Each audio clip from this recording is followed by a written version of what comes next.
Hello hi friends, எல்லாருக்கும் வணக்கம். So evening வந்து ஒரு வாக் போயிட்டு வந்தேன். அங்கே தான் இந்த மரத்தை வந்து பார்த்தேன். இந்த மரம் வந்து நான் சின்ன வயசில் ஸ்கூலில் படிக்கும் போது அங்கே இருந்தது. ஸோ இந்த பூவோட ஸ்மெல் வந்து அப்படியே சைல்ட்ஹுட் மெமரிஸ் எல்லாம் வந்து கொண்டு வந்துருச்சு எனக்கு. வாக்கிங் போயிட்டு வந்ததுக்கு அப்புறம் வந்து திராமிசு பண்ணுறதுக்காக ரெடி பண்ணிட்டு இருந்தேன்.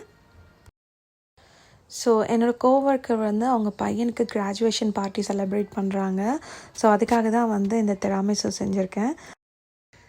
ஸோ ஒரிஜினல் ரெசிப்பியில் பார்த்தீங்கன்னா எக் ஒயிட் அண்ட் யோக் வந்து ராவாகவே யூஸ் பண்ணுவாங்க. ஸோ நான் வந்து ராவாக யூஸ் பண்ண போகிறதில்ல. அதனால் எக் யோக்கை வந்து டபுள் பாய்லர் மெத்தடில் சுகர் மெல்ட் ஆகிற வரைக்கும் நான் வந்து அதில் குக் பண்ணிக்க போகிறேன். ஸோ இந்த மெத்தட் நீங்கள் யூஸ் பண்ணும்போது கொஞ்சம் கேர்ஃபுல்லாக இருக்கணும். இல்லைனா வந்து எக் யோக் வந்து ஸ்க்ராம்பிள்ட் ஆகிடும்.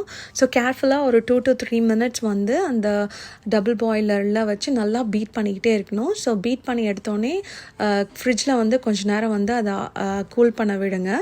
ஸோ அதுக்கப்புறம் தான் நம்ம வந்து மாஸ்கப்போனே சீஸ் வந்து அதில் ஆட் பண்ணணும். ஸோ சூடாக இருக்கும் போது நம்ம ஆட் பண்ணோன்னா சீஸ் வந்து மெல்ட் ஆகும். எக் யோக்கு கூல் ஆனதுக்கப்புறம் அதில் வெனிலா எக்ஸ்ட்ராக்ட் ஆட் பண்ணியிருக்கேன். அதுக்கப்புறம் நம்ம மாஸ்கப்போனே சீஸ் சேர்த்து நல்லா மிக்ஸ் பண்ணிக்கணும். நான் 1 by 1 தான் சேர்க்குறேன். மொத்தமாக போட்டோன்னா நம்மளால் மிக்ஸ் பண்ணவே முடியாது. அதே மாதிரி கொஞ்சம் நல்லா வெல்வெட்டியாக வர வரைக்கும் நல்லா மிக்ஸ் பண்ணிக்கோங்க.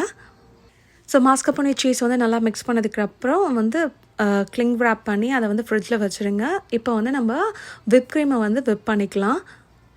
யூஸ்வலாக விப் க்ரீம் விப் பண்ணுறதுக்கு முன்னாடி நம்ம வந்து மிக்சிங் பவுலும் பீட்டரையும் வந்து ஃப்ரீசரில் ஒரு 1 to 2 hours வச்சுட்டு கூல் ஆனதுக்கப்புறம் நம்ம வந்து எடுத்து அதில் பீட் பண்ணிங்கன்னா சூப்பராக விப் ஆகும்.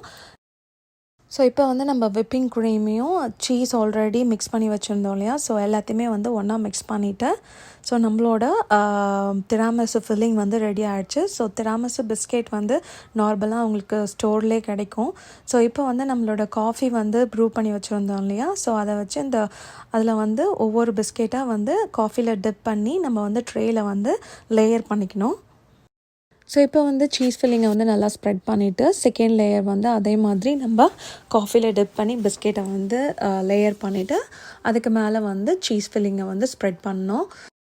ஸோ அவ்வளோதான், நம்மளோட திராமிசு ரெடி ஆகிடுச்சு. ஸோ இதை வந்து நம்ம ஒரு 8 hours ஆகுது ரெஃப்ரிஜரேட் பண்ணணும்.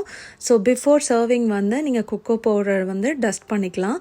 ஸோ நான் வந்து நைட்டே வந்து டஸ்ட் பண்ணிவிட்டு நான் ஃப்ரிட்ஜில் வந்து ரெஃப்ரிஜரேட் பண்ணிட போகிறேன். ஸோ எனக்கு வந்து அப்ராக்சிமேட்டாக ஒரு 2 kg மேலேயே வந்திருக்கும்னு நினைக்கிறேன். ஸோ இந்த வீடியோ உங்களுக்கு பிடிச்சிருந்ததுன்னா ஒரு லைக் பண்ணுங்கள். நெக்ஸ்ட் வீடியோவில் கண்டிப்பாக ஒரு சூப்பரான ரெசிபியோடு பார்க்கலாம். பாய் பாய். தேங்க்யூ.